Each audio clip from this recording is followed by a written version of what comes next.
To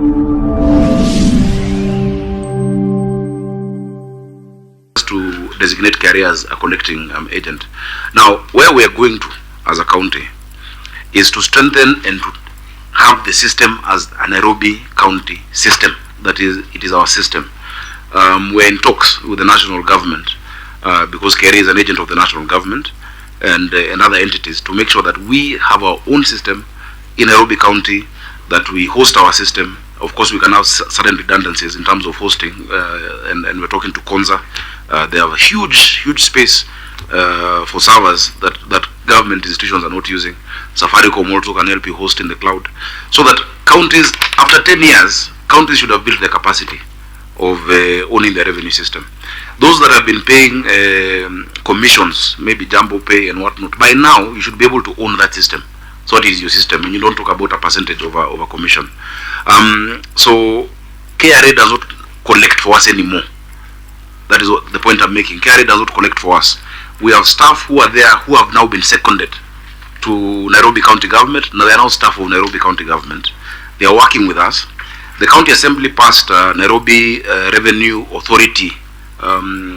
What's the name of the act? Nairobi City Revenue Administration Act. Now that act that was passed prevents us an opportunity to set up a revenue authority, which is the process that we're undertaking. We want some amendments to be done in the assembly in terms of how we constitute the board. Once we have a board, now we'll have our own NRA that will run the entire revenue function of the city. Very good intentions. Before Senator Cherargei, you come in. Jumbo Pay Web Tribe was a service provider in Nairobi. And this is a risk of skipping some financial years. And that's why, even though we agreed to skip those 2 financial years, we must come back to them. I think I've sat in this chair and made a resolution touching on the efficacy of services offered by certain vendors in Nairobi. Was Jumbo Pay Web Tribe collecting on behalf of Nairobi in this financial year? When was it terminated? Maybe I can have Shaban respond to that. Revenue. It was terminated in June 2019. June 2019. June 2019. So it is not in this financial. So it's in the past financial year. Was there an audit of the transition from Jumbo Pay to NBK, from Jumbo Pay to KRA? Because in those financial years, you had only Web Tribe or Jumbo Pay doing the collections. Governor? Yeah, it was not direct from Jumbo Pay to KRA, but it was from Jumbo Pay to NBK, that is Revenue Sure, which took over from Jumbo Pay from June. After the deed of transfer is when KRA came in. The question is, was there an audit of that transition internally before I ask the Auditor General? I cannot confirm because the handing over should be under our ICT team, but that is not an ICT matter. That is a very significant county matter that the governor must be seized of. A systems audit or a financial audit? What audit? I'm talking of, I have, thanks to institutional memory, we had a very detailed conversation with the governor Nairobi when we attempted to look at the 2017-2018 report before the meeting degenerated into an exchange with the Auditor General. And there were significant issues that the governor himself flagged about that particular contract. Things like commissions. For the Web Tribe contract? Yes. Yeah, things like commissions, things like the Auditor General flagged things like access to the accounts that had been set up, and several other things. We directed that before the transition is done, there needs to be an internal audit, not just of the ICT systems, but audit of accounts, audit of revenues collected, and audits to ensure that the new service provider was not picking any liabilities, but interfacing seamlessly. So was that done internally? Because that was a resolution of the House at a meeting attended by the governor for Nairobi. Chairman, I don't have that. Let the governor respond. Chair, that is what we're doing now. We're auditing all of these transitions and the systems. It was not done then. It's being done. As far as I know, it was not done. Okay, so but the Auditor General would, of course, in carrying out their work, because the audit revenue as well would have should have looked at that. I'm sure. Coming back to the issue at hand, it is about the accuracy and completeness of 8.8 billion. Governor, you've gone on record in public. What is Nairobi City's own source revenue potential? Nairobi City's own source revenue potential? Yes. 67 billion. So that is our potential, but in how long? Is it annual by annual? This year's revenue target is 18 billion. The last one, especially when this system came about, was around 8 billion. The highest we've done in the period of devolution has been 12.6 billion. But once, as we're streamlining things in the city and the different streams and the system, we can actually go upwards of 30, 40 billion. The question still remains. Yes. The completeness and accuracy of 8.8 billion in 2019-2020, can it be ascertained? And that could have only been ascertained if you told us that in revenue sure you collected X and in life forms you collected Y, and if you add it up, it totals to 8-point-something billion. It was a very simple matter of mathematics, Governor, which I'm sure Mr. Mukwana would not be proud of you if you did not present that tabulation. Chair, that is what we've actually given in our response. I love the CFO. Where is it? Where is it in the response? Where revenue share is X, life forms is Y, which is equal to 8.8 billion. It's not there. It's just a story. Sure, it's there. It's there in the report. Where? Where we've indicated the amount collected through revenue share system was 3.8. The full amount is stated in our response, and the only. Now, if you take 3.8 and add to 6.0, you get 9 billion. It even makes it worse. That means you underreported. So, if revenue share was 3.8 billion, and the auditor says life forms was 6.0 billion, then you should have reported 9 billion, not 8 billion.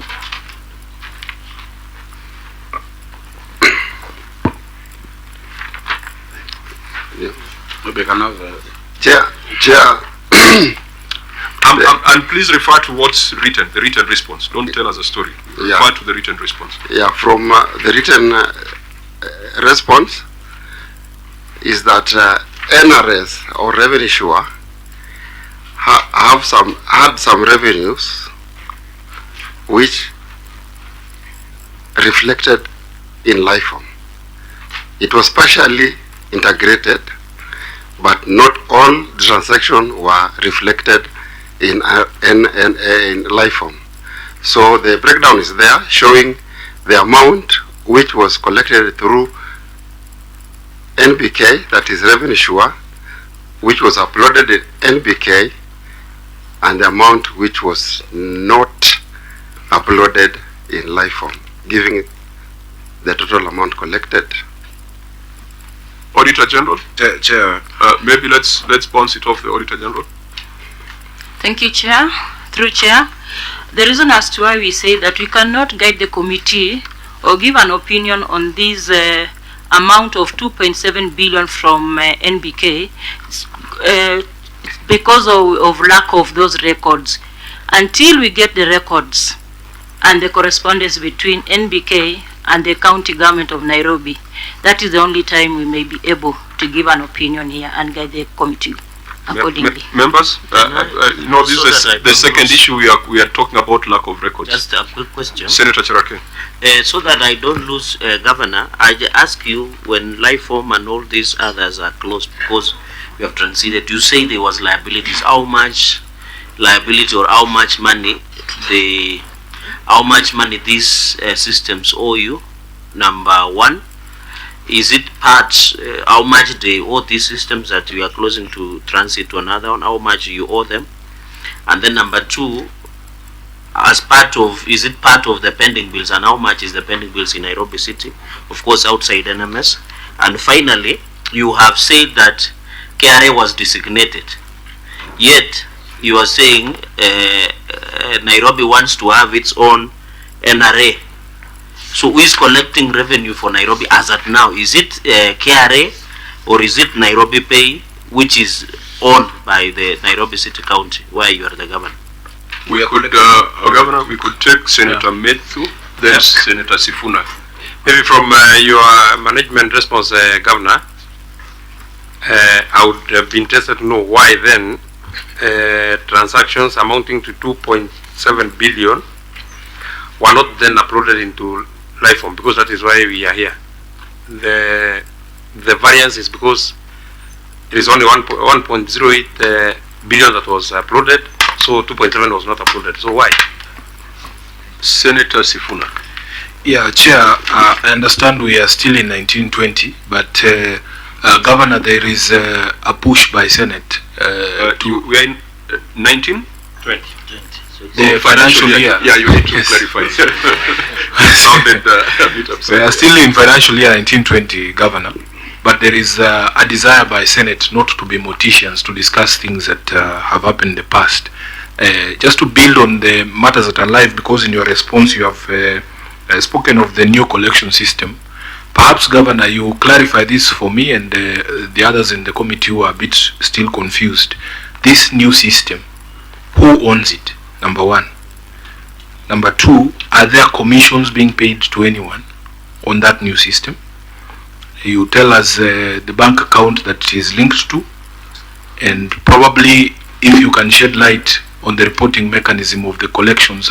If I wanted to know as a senator of Nairobi, or even as a resident of Nairobi, how much this new system you brought on board has collected in the past quarter, where would I go and how would I access that information? I thank you, Chair. Governor? Chair, supplementary questions to an audit. I think we have gone very wide. Those are very specific questions. You know, you're talking about amounts, how much and what. Order, Governor. Yeah. You have been a chair of a committee. Yes.